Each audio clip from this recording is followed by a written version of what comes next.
With a howling flat-six engine, manual transmission, and an athletic chassis, the Porsche 718 Cayman is made for drivers who pine for the pure, visceral experience that built the brand.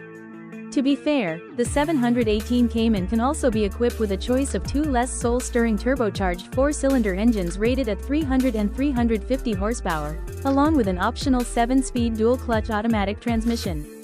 While the four bangers lack the siren song of the flat sixes in the 394 horsepower GTS 4.0 and 493 horsepower GT4 RS, and the automatic sidesteps the joy of rev-matching downshifts and snicking gears off manually, there isn't a bad choice in the bunch.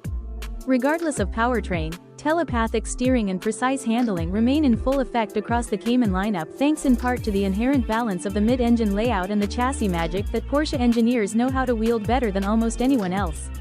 A cozy cabin perfectly places the tools of the trade, the shifter, steering wheel, and pedals, in the ideal locations, adding to the driver's involvement.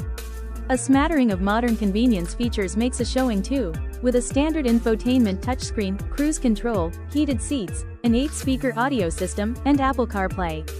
The 718 Cayman and its Boxster soft-top brethren, which we review separately, have been perpetual 10 best winners and remain so for 2025. For a more in-depth look at why, check out our recent 718 Cayman long-term test. What's new for 2025? Aside from dropping the track-focused GT4 trim, the hyper 493 horsepower GT4 RS track attack weapon remains.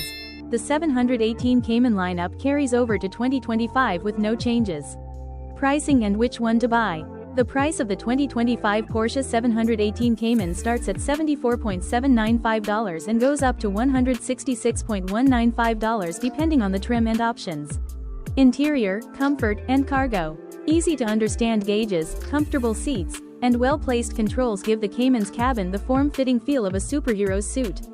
Still, a plethora of hard buttons and several cheap plastic pieces keep the interior from standing out in this class. Fortunately, Porsche will cover just about any surface in leather, at a cost, of course. A compact front trunk complements the Cayman's rear cargo area, providing the small sports car with cargo space that rivals the best of its competitive set. We fit 2 carry-on suitcases in the trunk and 2 in the front. A steep rear hatch angle, however, means owners will need to use soft duffel bags to make the most of the available space. Fuel economy and real-world MPG. The EPA estimates the base Cayman will achieve up to 21 mpg in the city and 27 mpg on the highway. The more powerful S model is rated at 19 mpg city and 25 highway, with the automatic. A manual-equipped GT4 is rated at 16 mpg city and 23 highway. We tested the base car and a Cayman S on our 75 mph highway fuel economy route, which is part of our extensive testing regimen, and both delivered a thrifty 32 mpg in the real world. Infotainment and connectivity. The Cayman's standard touchscreen infotainment system is straightforward and offers generally quick response times to user inputs. While Porsche nickels and dimes its customers by charging extra for some features, such as built-in navigation and a Wi-Fi hotspot, every model now has Apple CarPlay compatibility.